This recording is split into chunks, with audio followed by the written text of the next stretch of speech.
Hello students, आप सब कैसे हो। जैसा कि आप सभी को पता है कि हम रेशो कर रहे हैं। रेशो के मेनली 4 पार्ट हैं, उसमें से हमने 3 पार्ट कर लिए हैं। कौन सा क्या कर लिया है, लिक्विडिटी रेशो कर लिए। लिक्विडिटी की रेशो क्या बताती है, कंपनी की क्या कंपनी शॉर्ट टर्म में अपनी फाइनेंशियल ऑब्लिगेशन पूरी कर सकती है, तो उसके लिए हमने लिक्विडिटी रेशो कर ली है। लीवरेज कर ली है कि कंपनी क्या लॉन्ग टर्म में अपनी जो ऑब्लिगेशन पूरी कर सकती है। और थर्ड हमने किया है सोल्वेंसी रेशो की, जो कंपनी की एफिशिएंसी को बताती है। ठीक है। और हमारी बहुत ही इंपॉर्टेंट रेशो क्या है, प्रॉफिटेबिलिटी रेशो, क्योंकि मेन बिजनेस का मकसद क्या होता है, प्रॉफिट कमाना। ठीक है। यदि प्रॉफिट ही नहीं होगा, यदि उसको पता ही नहीं चलेगा कि हम प्रॉफिट कमा रहे हैं, ठीक है, तो प्रॉफिटेबिलिटी रेशो का बहुत मेन रोल होता है। मेन इसी के लिए तो हम बिजनेस करते हैं। ठीक है। तो ये सारी रेशो मैं आज आपके साथ डिस्कस करूंगी। बहुत ही सिंपल रेशो है। प्रॉफिटेबिलिटी किसे कहते हैं, आप सभी को पता है कि जो बिजनेस स्थापित ही किया जाता है, हम सेल करते हैं, ट्रेडिंग करते हैं, मैन्युफैक्चरिंग करते हैं, कुछ भी करते हैं, मेन मकसद क्या होता है, प्रॉफिट कमाना। ठीक है। और प्रॉफिट हम कैसे कमाएंगे, सेल करके कमाएंगे। और सेल करने के लिए हमें क्या करने पड़ते हैं, बहुत सारे एक्सपेंसेस करने पड़ते हैं।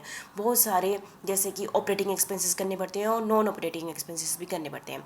ऑपरेटिंग एक्सपेंसेस वो एक्सपेंसेस होते हैं जो बिजनेस से रिलेटेड होते हैं, बिजनेस को चलाने से रिलेटेड होते हैं। और नॉन ऑपरेटिंग एक्सपेंसेस बिजनेस के चलाने से एक्सपेंसेस रिलेटेड नहीं होते हैं। ऐसे ही कंपनी को हर पर्सन को 2 टाइप की इनकम होती है। बिजनेसमैन को एक ऑपरेटिंग इनकम होती है, एक नॉन ऑपरेटिंग इनकम होती है। ठीक है। तो ऐसा है कि हमने सारी ऑपरेटिंग का अलग कंसीडर करना है, नॉन ऑपरेटिंग को अलग कंसीडर करना है। यदि हम सिर्फ ऑपरेटिंग प्रॉफिट या ऑपरेटिंग एक्सपेंसेस को ही देखें तो वो सिर्फ हमें बिजनेस की से रिलेटेड एक्टिविटी के बारे में बताता है। जब हम नॉन ऑपरेटिंग को भी ऐड कर लेते हैं तो हमें ओवरऑल का बताता है। ठीक है।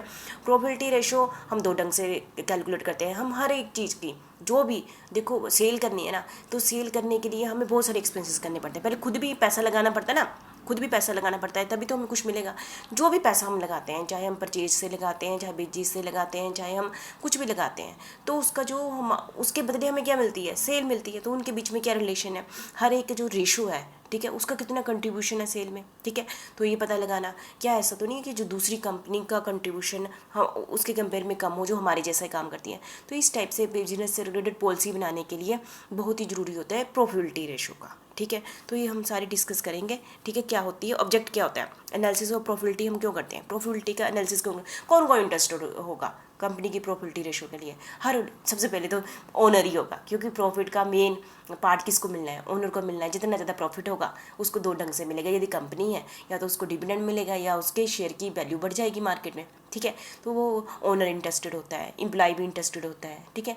क्यों, यदि कंपनी बहुत ही अच्छी चली है, प्रॉफिट में जा रही है, तो फिर उसका फ्यूचर क्या हो जाता है, सिक्योर हो जाता है। सबसे पहले सिक्योरिटी हो जाती है। और कंपनी यदि बहुत ही अच्छी चली है तो फ्यूचर में उसकी इनकम इंक्रीज होने के चांसेस बढ़ जाते हैं। ठीक है। तो एम्प्लॉय के लिए बेनिफिट होता है, क्योंकि वो बिजनेस की एग्जिस्टेंस भी रहेगी। यदि प्रॉफिटेबिलिटी हो तो बिजनेस लॉन्ग टर्म चलता रहेगा, तो उसकी जॉब की सिक्योरिटी तो होगी। ठीक है।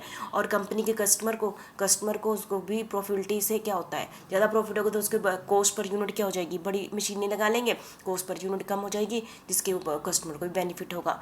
और वर्कर को होगा, जिन्होंने कंपनी को शॉर्ट टर्म लोन दिया है, उनको भी प्रॉफिट में इंटरेस्ट होता है। क्यों, उनको पता है कि शॉर्ट टर्म उनकी ऑब्लिगेशन आराम से वो टाइम पर पेमेंट हो जाएगी। जिन्होंने लॉन्ग टर्म लोन दिया होता है वो भी इंटरेस्टेड होते हैं, क्योंकि उनको पता है कि कंपनी की पोजीशन अच्छी है, तो कंपनी टाइम पर उनका इंटरेस्ट भी देती देगी, और जब टाइम आएगा तो उनका सारा अमाउंट भी रिडीम हो जाएगा। ठीक है।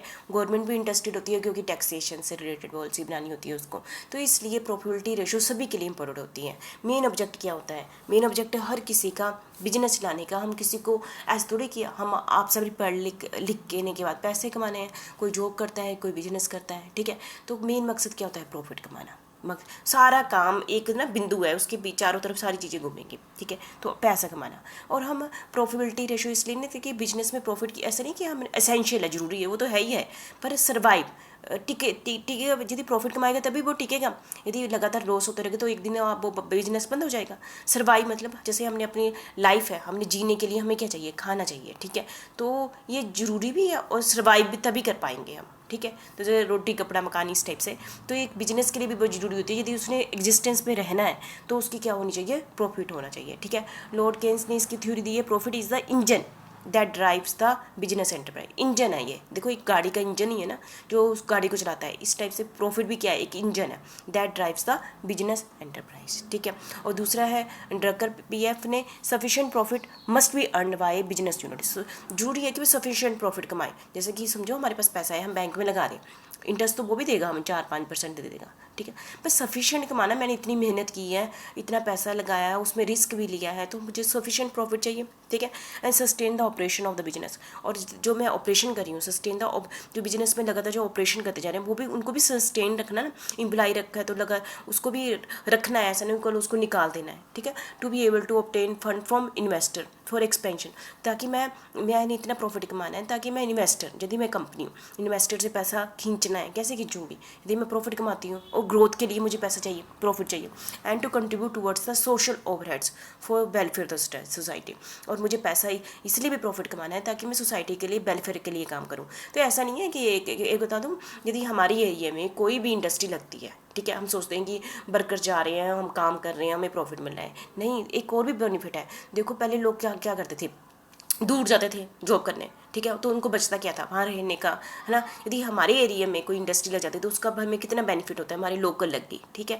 तो इससे क्या होता है, सोसाइटी की डेवलपमेंट होती है, उस कहाँ हमने बाहर जाना था, वहाँ रूम जाकर, तो इससे कि मुझे प्रॉफिट कमाऊँगी तभी मैं एग्जिस्टेंस में रहूँगी, तभी मेरी वजह से कितने लोगों को एग्जिस्टेंस में रहेंगे, ठीक है। तो मेन प्रॉफिट कमाना है, प्रॉफिट मैंने एग्जिस्टेंस सर्वाइव करने के लिए प्रॉफिट क्या होता है, वो जरूरी होते हैं, not only for existence, also for expansion and diversification. क्योंकि अब एग्जिस्टेंस तो ना, हमने सोचा रोटी कपड़ा मकान की तो हमारी जरूरत पूरी हो गई, हम क्या चाहते हैं, हमारी डेवलपमेंट हो, हम पढ़े लिखें और अच्छे से रहें, ठीक है। तो एक्सपेंशन करने के लिए भी हमें क्या चाहिए होती है, प्रॉफिटिबिलिटी, बिजनेस में प्रॉफिटिबिलिटी होती है। जैसे जो भी उसकी सेल हो रही है तो वो उसको बढ़ाना चाहता है ना, नई नई जो इन्वेंशन हो रही है उसमें भी हाथ तभी डालेगा यदि उसको प्रॉफिट हो रहा है, ठीक है। तो इसलिए उसको प्रॉफिट की जरूरत होती है।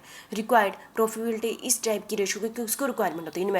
इन्वेस्टर ये देखना चाहता है कि कंपनी क्या, जितना इन्वेस्टर ने पैसा लगाया होता है कंपनी में, वो सोचता है कि मैं इस कंपनी में पैसा लगाऊं या तो मैं किसी और दूसरी अपने यहाँ से पैसा निकाल के दूसरी कंपनी में लगा दूं।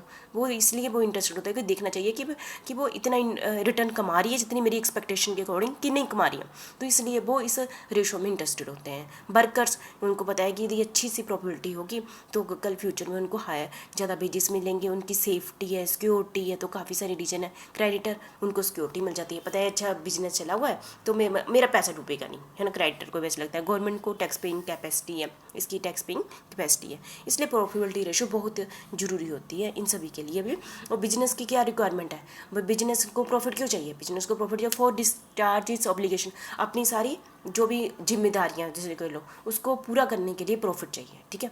मेजर ओवरऑल एफिशिएंसी, कंपनी की हम किसी की भी कह दें, और एफिशिएंसी कैसे हम मेजर करते हैं किसी की भी, उसकी प्रॉफिट से। जैसे आप सभी है, पढ़ ले, सब कुछ कर लें, यदि आप अच्छे से सेटल नहीं होते तो पढ़ाई का भी, है ना, पढ़ाई तो चलो अपनी जगह है, पर हम अपनी एफिशिएंसी को कैसे मेजर करते हैं, हमें अच्छी जॉब मिल गई, हम इतना पैसा कमा रहे हैं, हमने अच्छा बिजनेस कर लिया, तो एफिशिएंसी, एक बिजनेस की एफिशिएंसी कैसे हम मेजर करेंगे, उसकी प्रॉफिटिबिलिटी से करेंगे। मेजरमेंट ऑफ कंट्रोल, ठीक है, कंट्रोल करने के लिए जो मैनेजमेंट है वो कहेंगे कि हमने डिफरेंट जो टर्म्स है उसको अच्छे से कंट्रोल किया है, तो तभी कहेंगे ना कंट्रोल किया, यदि वहाँ से प्रॉफिट होता हो, है ना। यदि बाई चांस वहाँ पर एक्टिविटी पर अच्छे से कंट्रोल नहीं है तो वहाँ पर प्रॉफिट भी नहीं होगा। तो जो इसका मतलब है यदि प्रॉफिट अच्छा कमा रहे हैं तो इसका मतलब मैनेजमेंट ने वहाँ पर अच्छे से कंट्रोल किया है। इससे मतलब कि मैनेजमेंट की कंट्रोल करने की जो क्षमता है इसका भी आइडेंटिफिकेशन उसके प्रॉफिट से हो जाती है, ठीक है, ऐसे कह लो। इंडेक्स ऑफ इकोनॉमिक प्रोग्रेस, जितना हम बिजनेस प्रॉफिट कमाएगा उतना ही हमारा जो देश की इकोनॉमिक प्रोग्रेस को इसी ढंग से हम मेजर करते हैं ना कि देश में अच्छा है, यहाँ पैसा लगाओ, है ना। There are two types of profitability ratio, हम दो ढंग से प्रॉफिटिबिलिटी रेशो को मेजर करते हैं। दो showing profitability in relation to sale, कोई भी प्रॉफिट हम कमाते हैं बिजनेस में ना, उसका रिलेशन हम सेल के साथ निकालते हैं कि सेल इतनी है तो इतना, है ना, सेल के साथ करते हैं।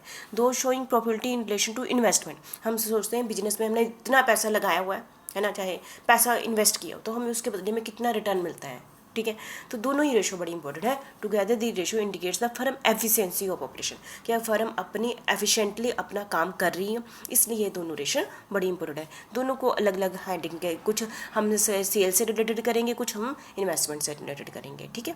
तो प्रॉफिटिबिलिटी रेशो जैसे मैंने सेल से रिलेटेड कौन सी है, gross profit ratio, operating profit ratio, net profit ratio, expense ratio, cash profit ratio, ठीक है। और इन्वेस्टमेंट से रिलेटेड जो पैसा हमने बिजनेस में लगाया हुआ है उसके इन्वेस्ट से क्या हमें रिटर्न मिलता है, उसके अलग अलग रिलेशन देखने, return on investment, return on capital मतलब शेयर होल्डर का fund, equity capital, return on total resources, earning per share, price earning ratio, ठीक है, और भी हम करेंगे, ठीक है। ये थी प्रॉफिटिबिलिटी रेशो, हम एक एक करके डिस्कस करेंगे। Thank you very much.